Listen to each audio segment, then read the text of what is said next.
नमस्ते जी। कैसे हैं आप लोग? उम्मीद करता हूँ सब कुशल मंगल ही होगा। और अगर नहीं है तो बाबा केदार कर देंगे। जी हाँ, मैं चल पड़ा हूँ बाबा केदार के दर्शन करने। 25 अप्रैल को बाबा के दर के कपाट खुलने थे और पहले ही दिन बाबा के दर्शन हो जाएं, इस उम्मीद में मैं 23 को चल पड़ा केदार घाटी की तरफ। पहले दिन पहुंचा मैं त्रियोगी नारायण। त्रियोगी नारायण के दर्शन करने की अभिलाषा भी थी, तो इस बार केदार यात्रा में मैंने इसे भी शामिल कर लिया। हरि और हर के दर्शन एक ही यात्रा में हो जाएं तो बात ही निराली है और सौभाग्य की है।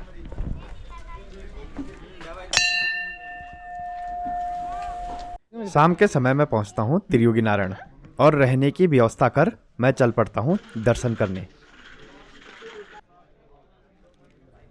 ये क्षेत्र पर्वतराज हिमवंत का है, यानी हिमालय, और उन्हीं की पुत्री पार्वती का विवाह भोलेनाथ से इस जगह पर नारायण की देखरेख में संपन्न हुआ। नारायण को साक्षी मानकर शिव पार्वती के फेरे हुए थे, इसीलिए यहाँ पर भगवान नारायण का मंदिर है।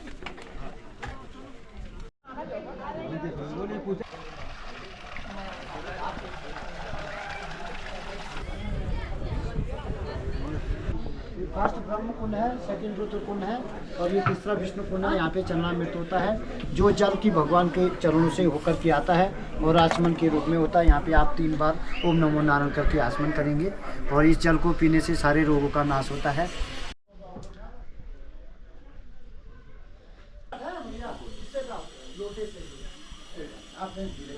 ओम अपवित्रः पवित्रो वा सर्वावस्थांगतोऽपि वा यस्मत्पुण्डरीकाक्षसवयभ्यन्तरसुचे पुण्डरीकाक्षाय पुनातोः पुण्डरीकाक्षाय पुनातोः।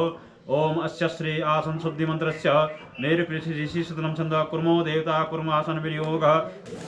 ये प्रसाद की थाली आप लोग इसलिए लाते हैं, राजा हिमवंत ने अपनी पुत्री पार्वती को दहेज में मोर मोती हीरा पन्ना अनेक रत्नों का दान किया था।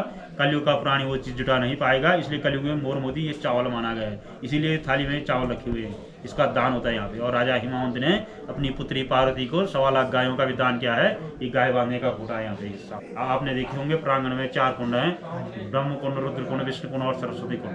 ब्रह्म कुंड रुद्र कुंड में स्नान होता है, विष्णु कुंड में ओम नमो नारायण करके आचमन होता है, सरस्वती कुंड में पितृतर्पण होते हैं।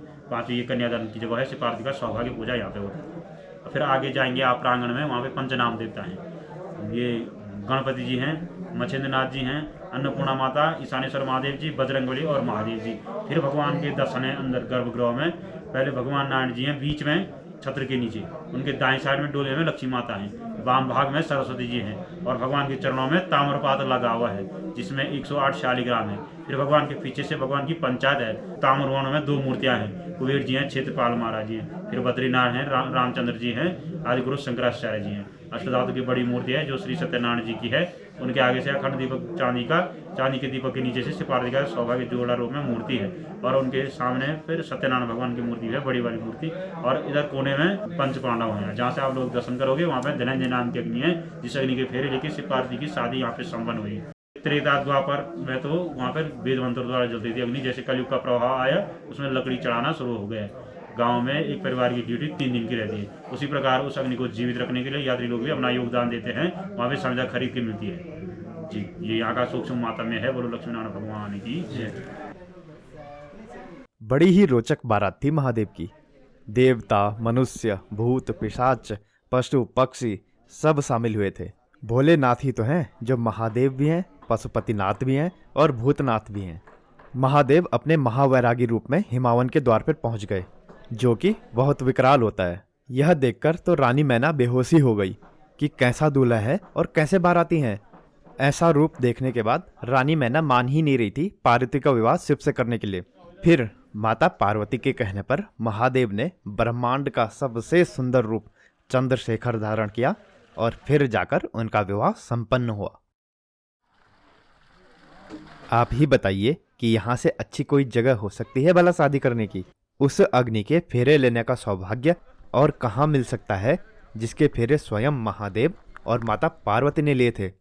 और ये अग्नि त्रेता युग से जलती आ रही है। 3 युगों से अग्नि जलने के कारण ही यहाँ का नाम त्रियुगी पड़ा है।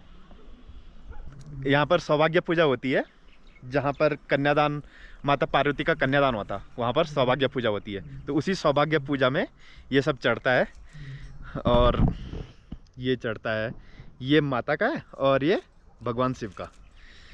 तो ये पंडित जी ने फिर पूजा में चढ़ाने के बाद हमें ही पहना दिया कि ये तुम पहन लो और घर में ले जाके पूजा वाली जगह पे रख देना।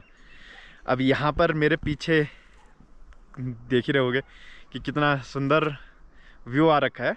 अभी थोड़ी देर पहले इधर बर्फ़ गिरने पे लगी हुई थी, ये वाला हिस्सा तो नहीं, लेकिन ये जो पूरा पहाड़ है अभी अभी बर्फ़ गिर रही थी थोड़ी देर पहले। बहुत ही मौसम हो रखा था ख़राब और मुझे तो लग रहा था कि बारिश होगी, लेकिन अभी यहाँ हुई नहीं। त्रियोगी नारायण में तो हुई नहीं, लेकिन केदारनाथ में हुई है और शायद बर्फ़ भी गिरी हो। अब ये तो कल ही दिखेगा कि कल बारिश होती है और बर्फ़ गिरती है कि नहीं। त्रियोगी नारायण वैसे दिखने में तो छोटा सा गांव है, लेकिन रुकने की यहाँ है व्यवस्था। जैसे गढ़वाल मंडल का टूरिस्ट हाउस भी है और जैसे ये सामने आप देख सकते हैं होटल हैं काफ़ी सारे। सोनप्रयाग से 13 किलोमीटर ऊपर आइए। अच्छा रास्ता है, जंगल के बीच से पतला रास्ता है, लेकिन भीड़ भाड़ नहीं रहती रास्ते में, मतलब ट्रैफिक नहीं रहता, तो ऐसी कोई दिक्कत वाली बात नहीं है। आराम से आइए और ये जगह बहुत खूबसूरत है, यकीन मानिए। और ये है बाल सुधार बूटी। अच्छे इसकी मार खा के सुधर जाते हैं।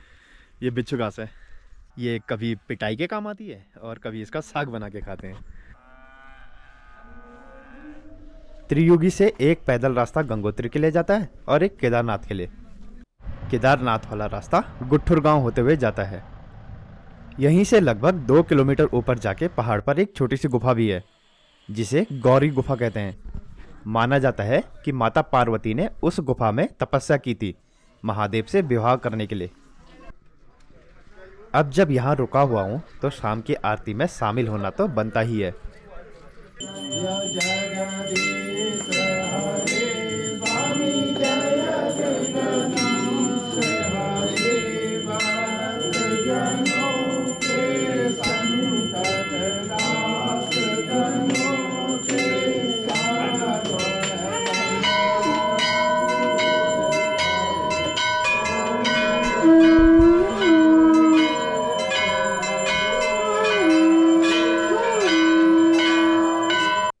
आरती के बाद मैं चलता हूँ अपने कमरे की तरफ। वहाँ पहुँचकर खाना खाकर सो जाता हूँ। सुबह 5 बजे मैं निकल पड़ता हूँ सोनप्रयाग के लिए। अब मिलता हूँ बाबा केदार के रास्ते में।